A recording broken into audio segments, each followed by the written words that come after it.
아주 높은 곳에 다 계시군요. 북한에서 온 오늘 간부가 오늘 이 교실에 오면 어떤 생각을 했을까? 북한에서는 이런 강의가 있으면 자리 배치를 어떻게 할까? 대부분 다 뒤에 앉죠. 근데 북한은 앞에부터 앉고 맨 뒷줄에 있는 사람들이 보위부에서 나온 사람들입니다. 잘 보십시오. 저분들은 여러분들이 카톡을 하는가 조는가 들락날락 하는가를 했다가 수업 끝나면 생활 총화를 하면서 자아 비판, 고상 비판하는 그런 분위기죠. 제가 왜 이 얘기부터 드리냐면 북한은 우리 대한민국에서 사는 우리 방식과 비슷한 것 같으면서도 내용은 참 많이 다르다 하는 얘기를 먼저 드립니다. 오늘 주제는 결국 우리가 익히 잘 알고 있던 북한이 실제로 어떻게 작동하는지를 좀 더 찬찬히 짚어보려고 합니다.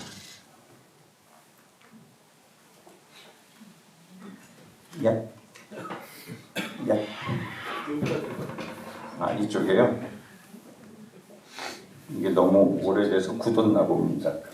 요걸로 할게요. 네? 요걸로 하죠. 됐습니다. 없어졌나요? 됐어. 아, 됐습니다. 아니, 이걸로 하면 됩니다. 주시면 더 좋고. 안 먹히죠.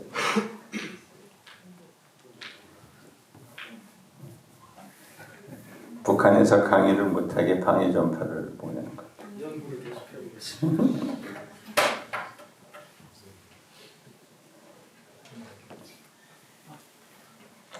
자, 지금 오프로 돼 있었어요. 아, 네.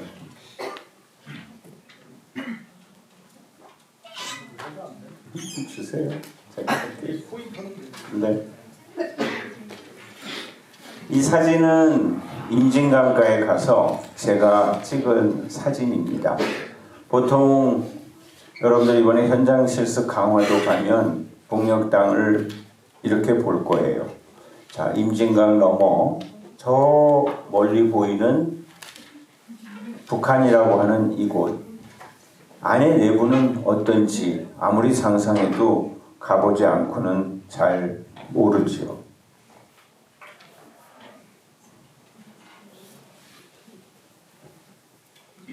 밤에 인공위성에서 한반도를 조명했을 때 이런 사진들이 수년 전부터 나옵니다. 우리 박광호 교수님 수업 시간에 처음에 아마 여러분들이 보셨을 텐데 이건 작년에 우주정거장 인공위성에서 찍은 건데 지금 여러분들은 이쯤 있고요. 그리고 북녘땅은 평양만 빼고는 깜깜하고 많이 다르죠. 전력이 얼마나 남과 북에 차이가 있는가를 확인해 볼 수 있는 하나의 사진. 그래서 어떤 사람들은 이 남쪽 휴전선 밑에 우리 대한민국, 우리가 살고 있는 땅이 섬과 같다라는 표현도 합니다. 자, 오늘은 북한 체제 어떻게 움직이는가라는 주제 속에서 다른 표현으로 한다면 과연 북한은 어떤 곳이야? 이제 만나러 갑니다. 이만갑을 통해서 들었던 얘기, 남북의 창 통일전망대를 통해서 본 뉴스 기사, 그 외에는 우린 북한을 직접 가볼 기회가 최근에는 더군다나 없지요. 여러분들은 아마 한 번도 금강산 관광도 갈 수 없었기에 북녘땅을 접한 사람은 거의 없을 거예요. 혹시 지금 고향이 북한이신 분이 있을 수도 있어요. 지금 남쪽으로 와서 학교 다니는 사람 빼고는 모르죠.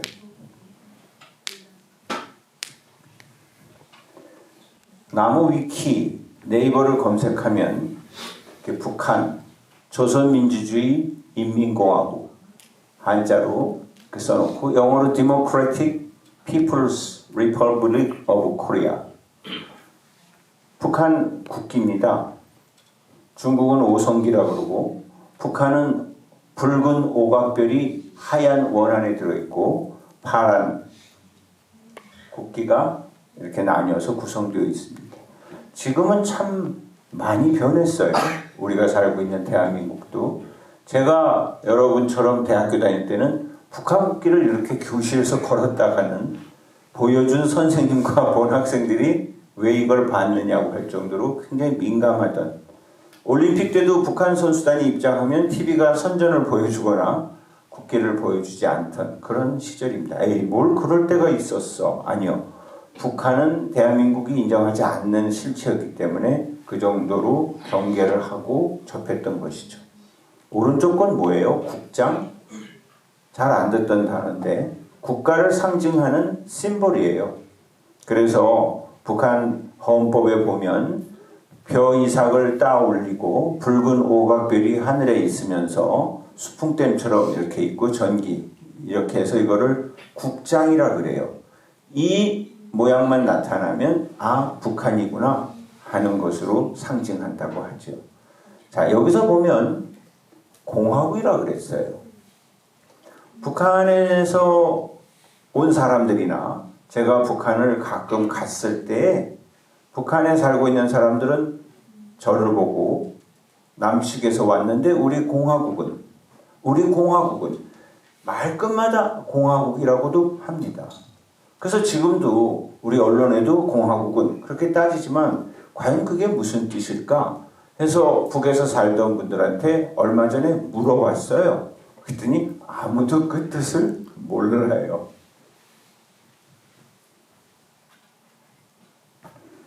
우리 대한민국의 헌법도 보면 대한민국은 1조의 민주공화국이다. 결국 참 아이러니컬하게도 북한도 우리도 다 공화국이라는 것을 나라 명칭에 써요. 주권은 국민에게 있고 모든 권력은 국민으로부터 나온다. 우리 헌법 1조죠.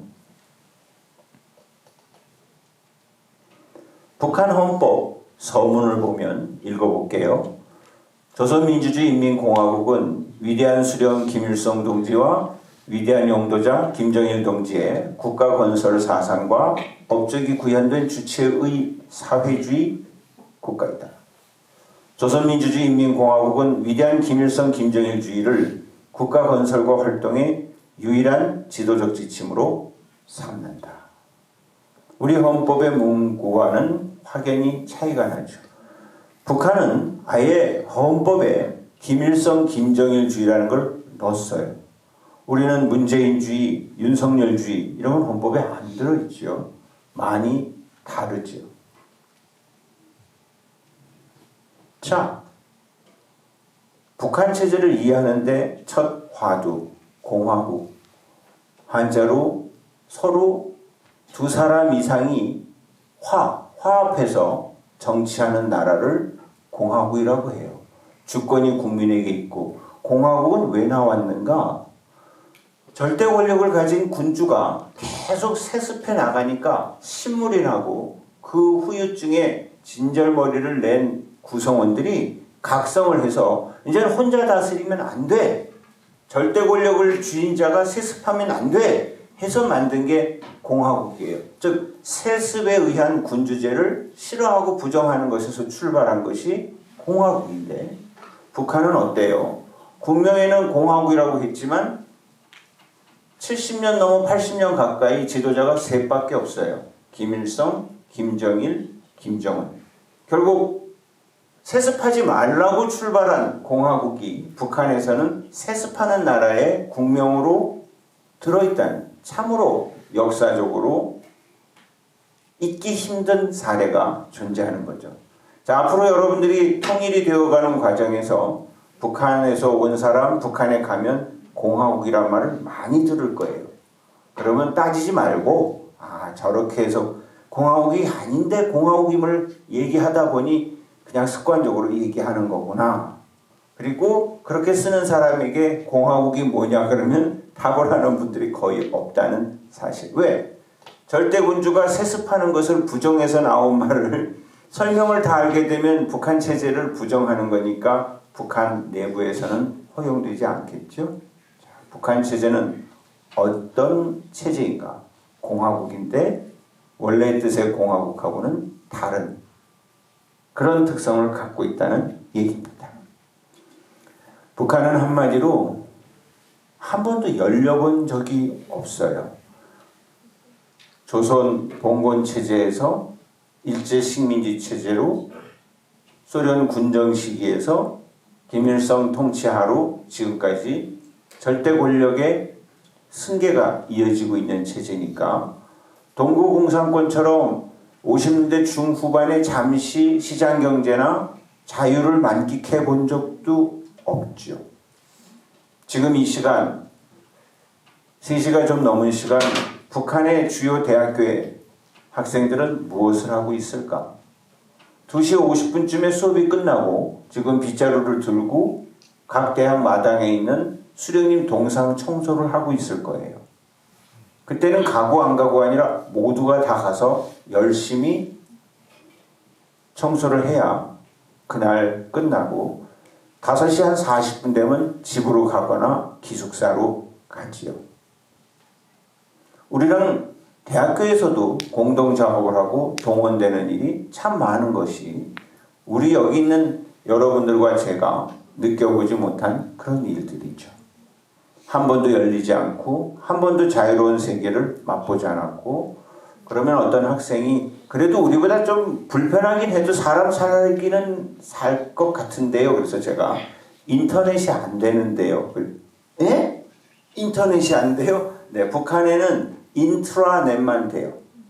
우리끼리 안에서 게임하고 하지만 인터넷이라고 해서 해외망을 통해서 검색이 안 돼요. 구글은 접속 못 해요. 2,500만 명 중에 한 2만 명 남짓 허가 받은 사람 이외에는 그것도 자기가 검색할 수 있는 영역이 정해져 있죠. 인터넷이 안 된다고 하면 과연 이게 살아갈 만한가 하는 생각을 우리는 하는데 북한의 젊은이들이나 구성원들은 인터넷이 되면 아마 살기 굉장히 어려울 거예요. 검색 엔진에 일단 늦고 그리고 무엇을 검색해야 되는지 제대로 배우지 않았기 때문에 엄청나게 힘든 순간을 오랫동안 맞이하리라고 생각해요. 그러나 저는 걱정하지 않아요. 북을 탈출해서 온 아주머니, 아저씨, 젊은이들도 우리 대한민국 사회에 오면 얼마 지나지 않아서 다 배워서 하는 걸 보면 그 디지털 디바이드, 디지털 문턱은 그렇게 높지 않다 이렇게 생각해 봅니다. 제가 엊그제 휴대폰을 떨어뜨려서 어제 교체를 했더니 선물로 버즈를 줬어요. 난 버즈가 뭔가 했는데 귀에 다 꽂고 다니는 게 부러웠는데 설명서가 없더라고요. 케이스를 여니까. 그랬더니 안에 들어가서 설명서를 찾아서 보면 된다 그러는데 에이 그걸 누가 설명서 읽어요. 대충 하니까 알아서 반짝반짝 하더니 귀에 꽂으니까 지금 차 몰고 오는데 전화도 오고 유튜브 뮤직도 듣고 그래서 나도 금방 같은 대열에 끼었구나 하는 생각도 했는데 우리 요새 젊은 아주 어린 세대들은 장난감이나 IT 기기를 주면 설명서 읽지 않고 감각으로 금방 다 알아서 하는 거죠. 그게 굉장히 큰 기술이거든요. 감성이고. 그런데 그걸 못 따라하는 연세 드신 분이나 외국인들은 힘들어하죠. 이제 사진을 좀 볼까요? 이번 8월 28일 날 평양에 있는 이 개선문 앞에서 48,000명의 젊은 남녀들이 집단 무도회를 했어요. 6월 30일 날 코로나 종식됐다! 라고 당에서 얘기하는 바람에 코로나가 다 사라진 줄 알고 기네스북에 올리자고 48,000명이 한 번에 춤을 추고 모두 다 코로나에 걸렸어요. 당에서 난리가 났죠. 그랬더니 당국에서 남조선에서 코로나균을 우리 북쪽에다가 전파하는 바람에 걸렸다고 발표를 했어요. 이색 물건이 달린 풍선이 강원도 인제군 내포리에 떨어졌다. 18살 김모 군인이 만지고 6살 위모 유치원 다니는 아이가 만지자 둘이 열이 나고 끙끙 앓고 그것이 순식간에 확산되면서 우리 공화국 전체에 코로나가 번졌다. 이러고 나왔어요. 할 수 없죠. 방에서 코로나 끝났다고 했는데 걸렸으니 누가 책임질 수밖에 없는 상황에 아주 멋지게 남쪽에다 모든 걸 뒤집어 씌우고, 작년 11월에는 북한의 주민들은 남쪽에 사는 우리를 원망하고 분노에 차서 복수 결의대회까지 했어요. 치사하게 코로나 비루스를 보내다니 뭐 이랬는데, 자, 이렇게 춤춘 것을 북에서 온 분들한테 물으니까 이렇게 한 사람하고 짝지으면 계속 이 사람하고 춤추냐니까 아니래요. 돌아가면서 이렇게 계속 바뀐대요. 그래서 뭐가 좋으냐니까 계속 새 남자 새 여자를 볼 수 있어서 좋다고요. 우리도 요새 저출산 뭐 데이트 못하고 하는 걸 넓은 광장에서 이러한 걸 한 번씩 하면 좀 낫지 않나 하는 재밌는 생각도, 아니죠, 엉뚱한 생각도 해봤습니다. 2011년 12월 7일 북한 지도자 김정일이 갑자기 사망합니다. 열흘간의 국장을 치르고 2012년 봄부터 지금의 지도자 김정은이 새로운 절대 권력을 쥔 채 등장합니다.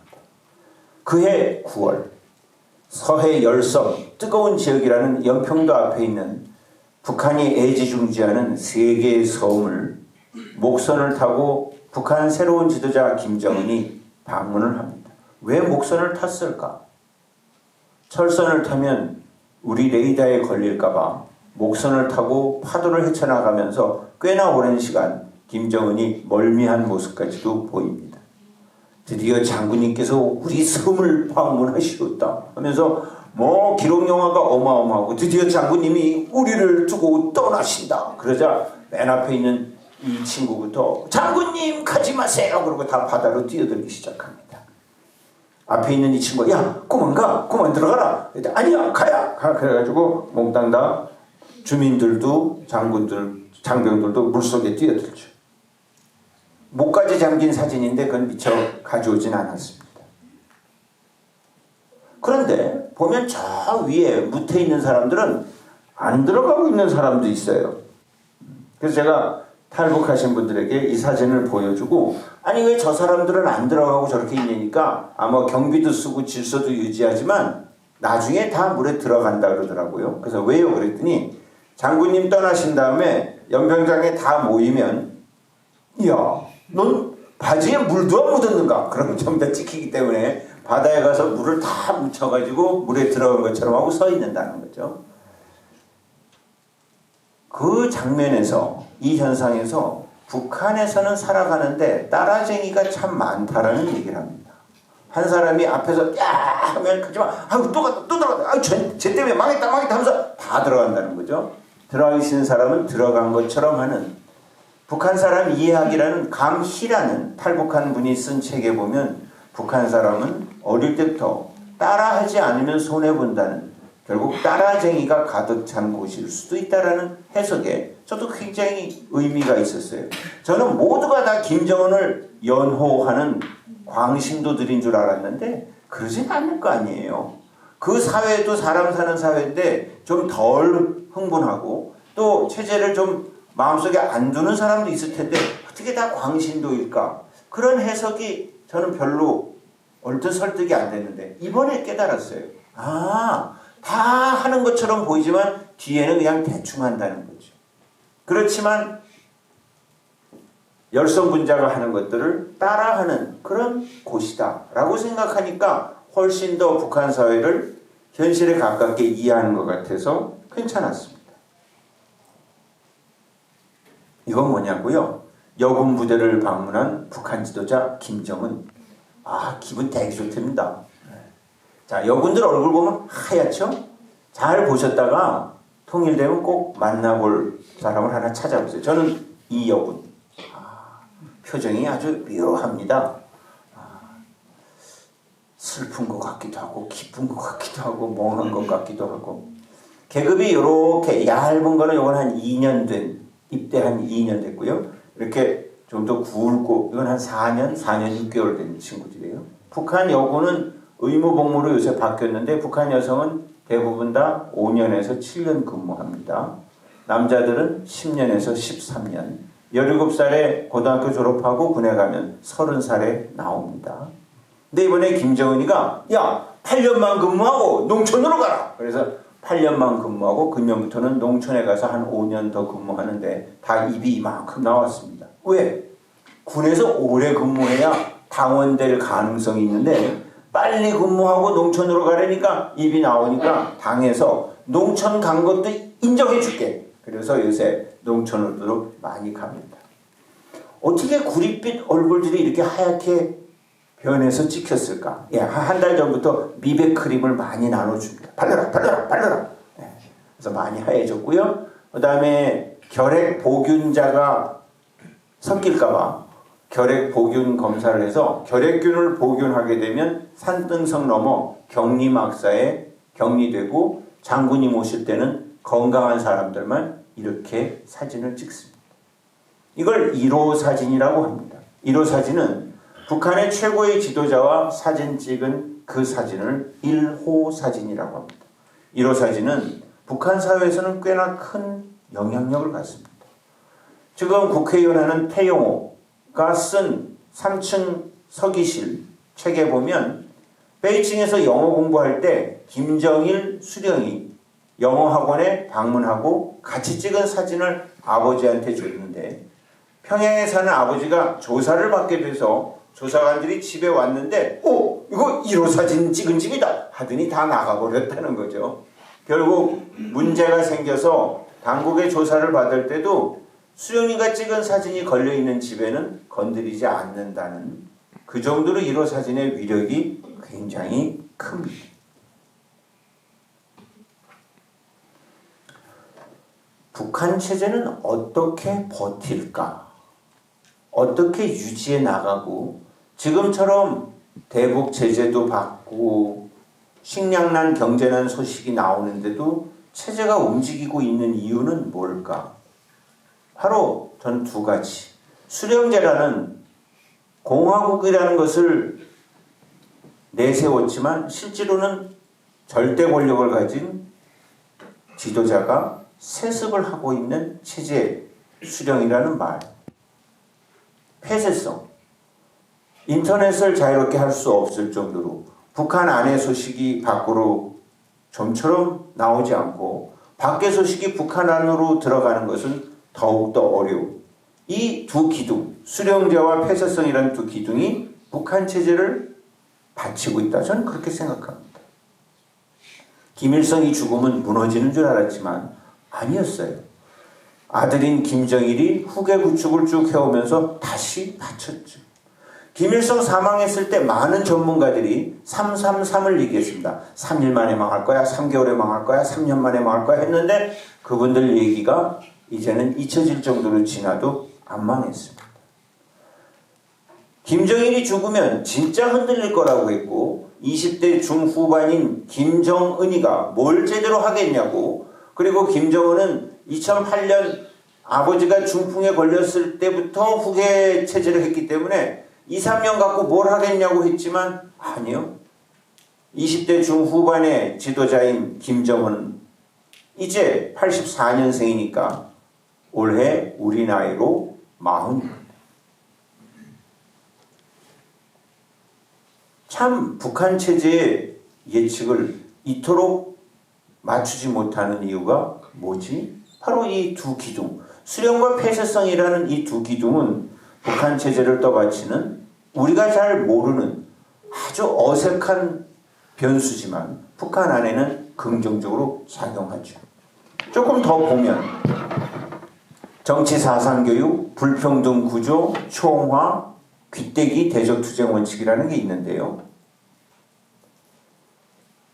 초등학교, 인민학교, 중학교 6년, 대학교에서 김일성 어린 시절 이야기, 김일성 혁명 역사, 김일성 혁명 활동 등등으로 정치 사상에 국한된 교육이 초등학교에는 22%, 5, 4, 3, 2, 1 평가로 되어 있는 북한 성적 평가에서 이 과목은 모두가 5점을 맞아야 가르친 선생님이 평가를 제대로 받는 정치 사상 교육. 따라서 야 모르면 쓰지마, 쓰지마, 쓰지마. 안 쓰고 있으면 그 학생이 낸 안 쓴 답안지를 선생님이 다 채워서 모두가 만점을 받는, 공부해도 안 해도 되는 과목으로 북한 학생들이 웃기도 하는 과목입니다. 그러나 엄청나게 중요한 과목들이죠. 거기에 불평등 구조, 사회주의 평등 체계를 구현하겠다고 시작했던 북한 체제는 80년 가까이 오면서 가장 불평등한 인도의 카스트 제도가 현대로 다시 살아난 것 같은 변형된 신분 불평등 제도가 작동합니다. 너는 백두산 줄기야? 백두산 줄기란 김일성과 함께 항일무장 투쟁을 했던 그 가족의 직계들이 백두산 줄기라는 말을 듣지요. 혈통이 정확하다는 거죠.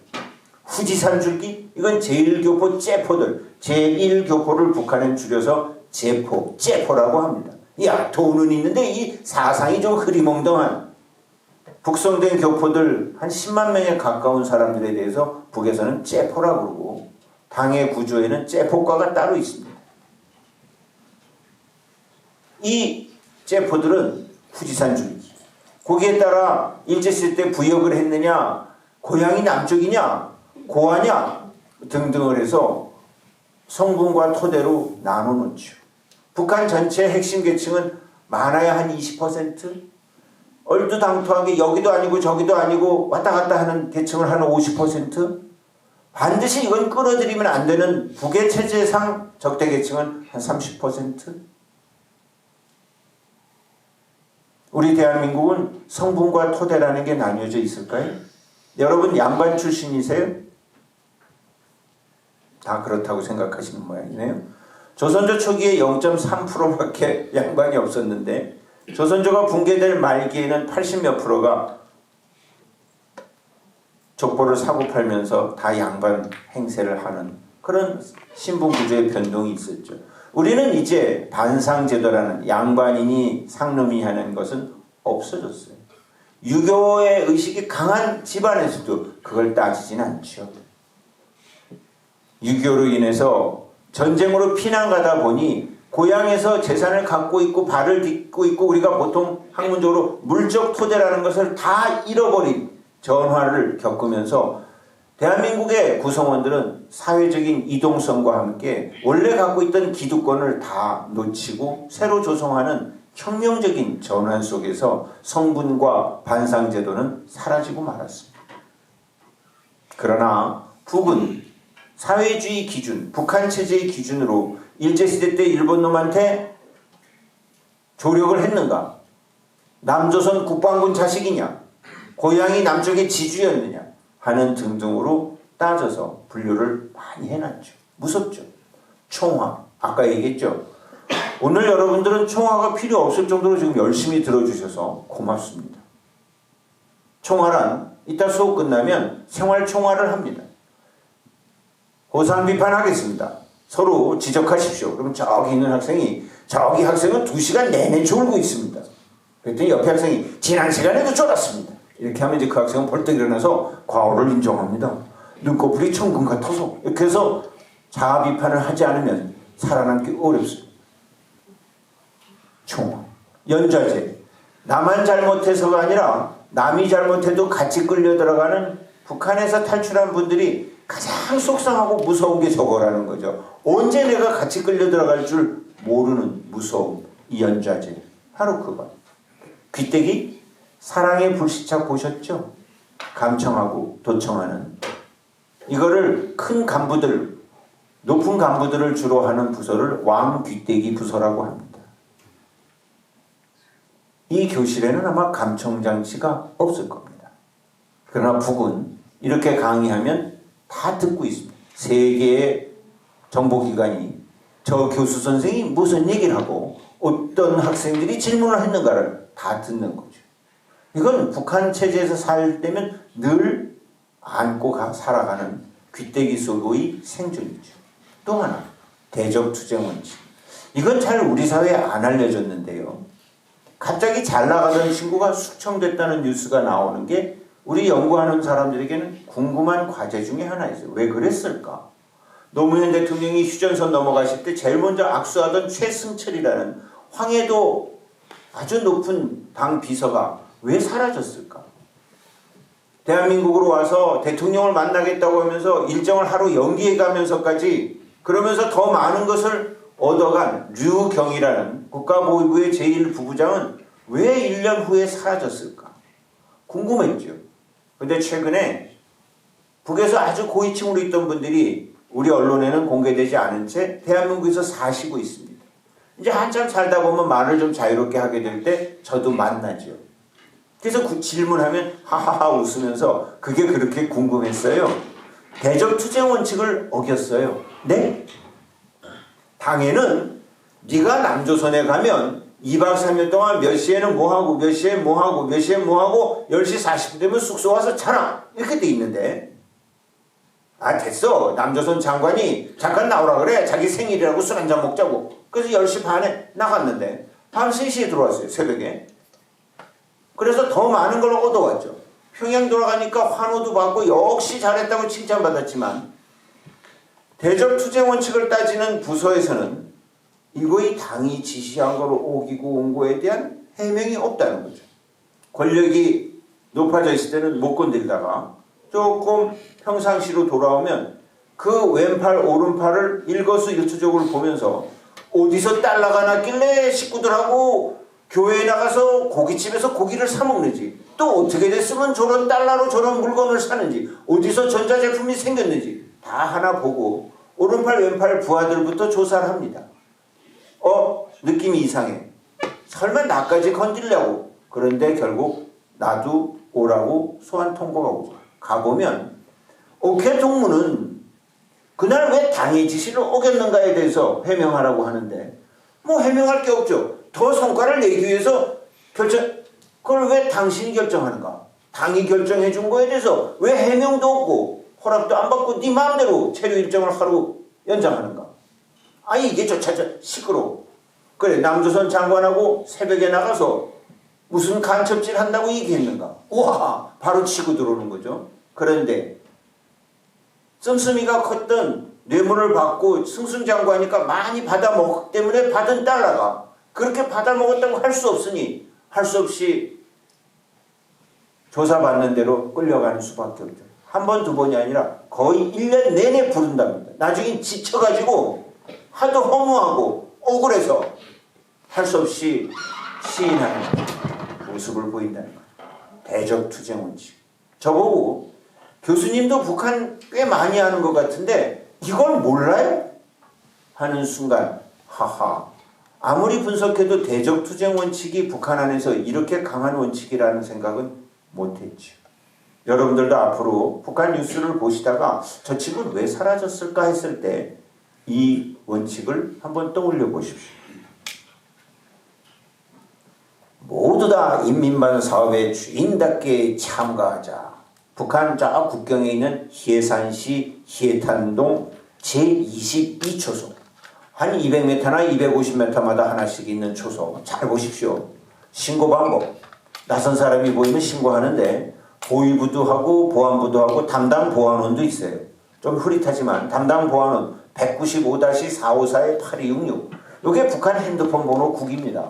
191구, 195구, 196구 경각성 초소에 신고하면 바로 가서 낯선 사람을 당신은 어디서 왔어? 하는 거죠. 외지에서 오면 반드시 신고하고 인민반장한테 신고하고 초소에 신고하고 제가 그런 농담을 해요.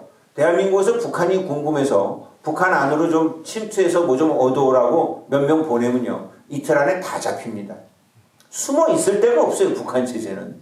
물론 가지도 않고 가서 얻어올 것도 없지만 북한에 지금 침투해서 들어가서 뭔가 공작을 하겠다고 하는 것은 북한 체제에서는 허용이 되지가 않습니다. 여러분 지금 주위를 살펴보십시오. 이 수업 안 듣는 외지 사람이 들어와 있는지 제가 보니까 한 2명 보이는 것 같아요. 북은 이렇게 하면서 누군가를 의심하게 하고 계속 쳐다보는 거죠. 두 분이 주무시다가 다 벌떡 깨버렸습니다. 아주 제 멘트가 혁혁히 효과가 있었던 것 같습니다. 예. 이따 자아 비판할 때 그러겠죠. 제가 좋은 것이 아니라 깊이 생각하고 있었습니다. 이러셨겠죠. 네, 그럼 이제 넘어가는 겁니다. 이런 얘기를 하는데도 좋은 사람이 있습니다. 동무는 어떻게 이럴 수가 있느냐? 그랬더니 옆에 사람이 그 동무 너무 야단치지 마십시오. 뭐이?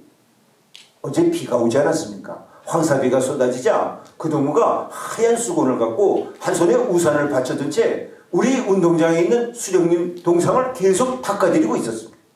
밤중에도 닦아드리고 있길래 같이 하려다가 집에 혼자 왔지요. 마음에 걸려서 오늘 새벽 6시에 왔더니 아까 그 동무가 새벽 6시까지 밤새 수령님 동상을 닦아드리고 계셨습니다.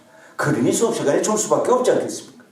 야단쳤던 저는 미안했고 사람을 못 알아봐서 미안하다 그랬고 그러자 박수가 터져나왔고 그 동무는 일약 영웅이 됩니다. 그랬더니 당 간부가 이 미담을 어떻게 우리만 할 수 있는가? 당에 보고하자. 그래서 중앙당으로 보고가 되죠. 중앙당에서 이야 황사비가 내린다고 이걸 하얀 수건으로 닦아드린 동무가 다 있다니 역시 한라대학교야. 그러면서 이제 28,000개 북한 학교에 이 미담을 공문으로 내려보냅니다. 그리고 교육을 받습니다. 그리고 일주일 후에 또 황사비가 내렸습니다.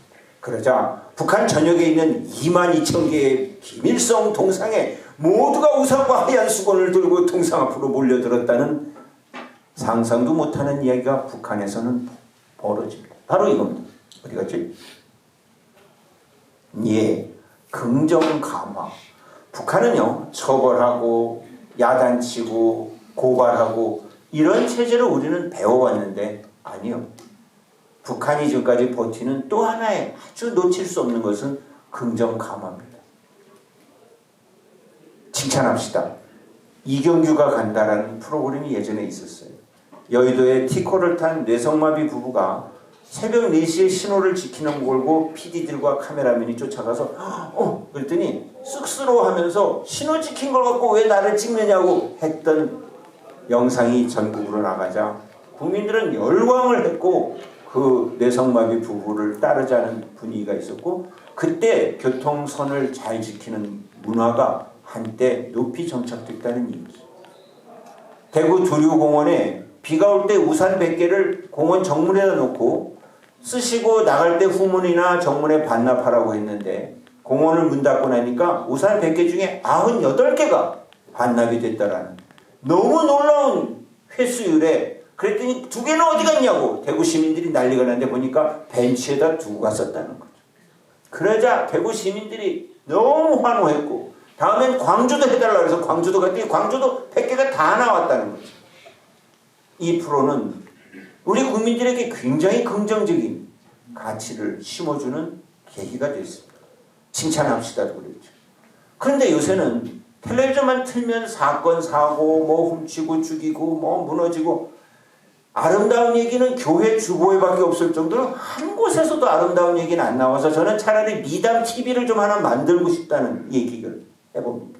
자라나는 새싹들은 우리 텔레비전이나 뉴스를 보면 신문을 보면 이게 앞으로 내가 살아갈 나라라고 할 수 있을 정도로 괜찮은 소식이 있나? 없어요. 근데 북은 일부러라도 잘한 얘기를 노동신문에 잘한 사람을 모범영웅이라고 해서 따라 배우게 하고 기관이나 단체는 잘했다고 붉은기를 주고 한 번 더 받으면 2중 붉은기, 3번 받으면 3중 붉은기. 지지난주에도 2중 붉은기 14개 단위에서 받았다고 해서 노동신문에 쫙 나열이 됐죠. 오늘도 지금 보니까 저기 있는 우리 여학생하고 남학생 2분이 엄청 열심히 저한테 반응을 보여줘서 저 2분을 제가 오늘 모범영웅으로 모시고 싶고 다음 주에는 이 벽에다가 동판을 새겼으면 하는 생각이 납니다. 그리고 교수님 저 2 학생은 오늘부터 수업 면제와 기말시험 면제를 해주시면 어떨까요? 이렇게 되면 다 난리가 나지 않겠습니까? 예. 일부러 저기 좋은 분들 쪽에 제가 손을 했고 진짜는 이쪽에 계신 2분이 엄청 열심히 이렇게 했더니 전부 다 자기인 줄 알고 엄청 좋아하십니다. 북은 바로 이겁니다. 제가 예전에 제가 있는 서강대학에 한 36명의 북에서 온 학생들이 있는데 오랜만에 대면 수업도 하고 동아리 조직돼서 탁구도 치고 했는데 너무 잘하는 학생들이 많아서 상을 주려고 제일 잘하는 사람한테 상장을 줬더니 학생들이 박수를 친 다음에 저를 계속 쳐다보니 상장이 더 없냐는 거예요. 동아리 활동을 열심히 한 사람들, 탁구도 잘하는 학생들을 이렇게 상을 줬는데 그래서 왜 상장이 왜 더 필요하냐니까 그렇게 하면 안 된다는 거죠. 실력은 없지만 열심히 한 사람도 상장을 하나 주고 초보인데 열심히 해서 새로 게임에 들어온 사람도 달라는 거예요. 내가 무슨 소리야 상장을 잘한 사람을 줘야지 그랬더니 북에서는 제일 잘한 그룹에서도 상장을 주고 좀 능력은 없지만 열심히 한 중간 그룹도 상장을 주고 맨 마지막에 능력도 없고 없지만 그냥 참가했던 사람도 준대요. 그래서 상을 준다 그러면 모두가 다 기대한다는 거죠. 이건 참 괜찮다고 생각했어요. 우리는 1등 빼고는 다 루저죠. 이건 아닌 것 같아요. 공동체를 살아가는 데는 좀 더 모두가 다 신바람 날 수 있는 제도가 있지 않을까 생각도 했는데 그런 점에서 북에서 온 학생들은 북에서 느끼던 자기의 제도에 어떤 장점이 없는 것에 대해서 굉장히 어색해 하기도 했습니다. 저는 그 학생들의 말이 또 더 어색했고요. 이제 중간고사 다가온다고 하는데 아마 저한테 또 질문할 거예요. 교수님, 시험 범위가 어떻게 됩니까? 시험 범위요? 여기 저쪽 때 배운 데서 여기까지요. 아니 그렇게 얘기하지 말고 시험 범위가 구체적으로 어떻게 되는지 더 얘기해 주셔야 되지 않겠습니까? 아니 다 가르쳐줬는데 뭘 더 얘기해요? 시험 문제가 뭐가 나옵니까? 그걸 어떻게 얘기해요? 다 있는 데서 얘기해야지 학생에게만 얘기하면 공정하지 않잖아요. 그러니까 선생님이 수업 시간에 시험 문제를 얘기해주고 끝내야지. 이렇게 끝내면 수업에 대해서 책임감이 없는 겁니다. 이거 뭐지? 했더니 옆에서 또 탈북한 학생이 오더니 이 학생 얘기가 맞다고. 문제를 가르쳐주고 내일 문제 시험을 봐야지. 그래서 제가 물어봤어요. 북에서는 시험 보기 전에 문제를 가르쳐주니까. 그럼요. 내일에 이 문제가 나온다. 내일 모레 이게 나온다. 다 가르쳐주고 선생님이 답도 다 가르쳐준대요. 진짜 그렇게 문제가 나오면 그대로 쓰면 된대요. 그래야 성적이 좋아져야 선생님도 칭찬받고 우리도 칭찬받지. 이렇게 문제도 안 가르쳐주고 답도 안 가르쳐주고 아무거나 선생님 마음대로 시험 문제 내가지고 성적 나쁘게 해놓고는 우리 기분 나쁘게 하고 성적 매기는 그게 선생이냐 그러더라고요. 와. 그리고 시험 보고 나서 더 따졌어요. 선생님은 문제 내는 사고가 잘못됐대요. 생각하는 버릇이 잘못됐대요. 다음 중 거리가 먼 것은, 다음 중 가장 관계가 없는 것은. 오케이, 문제가 가장 관계가 있는 것을 고르라 그래야지. 왜 관계가 없는 것을 고르라 그러냐고. 선생님 사고가 부정적이라 문제 쓰기가 싫었다는 거예요. 가장 거리가 먼 것을 쓰라 했는데 썼으면 내가 문제가 되지 않겠느냐. 우와, 이건 상상도 못하던 일이 학부 수업에서 계속 일어나는 겁니다. 그러면서 한 학생이 교수님은 사고가 정리가 안 돼 있대요. 뭐라? 아는 대로 쓰시오. 그런 무책임한 문제가 어딨냐요. 아는 대로 다 쓰시오. 그런 게 어딨냐요. 아는 대로 하나만 써라. 뭐 이렇게 해야지. 지금 여러분들이 많이 미소를 짓고 너무 재밌어 하시는데 참 북에서 교육받던 학생들을 제가 대한민국에서 수업 시간에 만나면 제가 엄청 당혹해하는 일들이 벌어진다는 거죠. 서로 그만큼 체제가 다르다는 얘기입니다. 북한 체제는 수령제와 폐쇄성이라는 두 기둥으로 받친다고 생각했고 성분과 토대와 연좌제와 총화 등등으로 또 옥죄기도 하지만 북한 사회를 신바람나게 사람들이 살아갈 수 있는 평범한 사람에게는 긍정 강화, 모범 영웅, 붉은기 이런 기제가 있다는 것을 우리 지금까지 북한을 소개하는 교육이나 체계는 거의 얘기 안 하고 있어요. 왜? 반공 이데올로기가 가득하던 분위기에서는 북한에 이렇게 좋은 게 있다고 얘기하면 그 교육 자체가 못하게 됐던 거니까. 그러나 저는 이제 오늘 주제가 뭐예요? 북한 체제는 어떻게 움직이는가? 이런 기제가 있기 때문에 우리가 모르는 대로 북한에 한 열흘 가 있으면 신의주의 열흘, 평양의 열흘쯤 있다 보면 잡혀가고 주눅들고 도청당해서 불이익을 겪는 건 한 번도 저는 본 적이 없어요. 모두가 다 신바람이 나서 일 잘하자, 뭐 농촌에 가자. 에이 설마 하지만 북한 안에서 잘못 없이 열심히 살아가는 사람들이라면 이런 것이 그들의 마음을 울리고 뉴스를 보고 신문을 보면 다 잘했다는 소식만 나오니 나도 잘해야겠다는 생각을 하게 되는 사회 분위기가 형성돼 있다는 거죠. 그걸로 가득 찬 건 아니에요. 오늘처럼 이렇게 앞줄이 답이면 어저께 남조선 드라마보다 한 번에 다 잡혀갔다고 걱정하지요.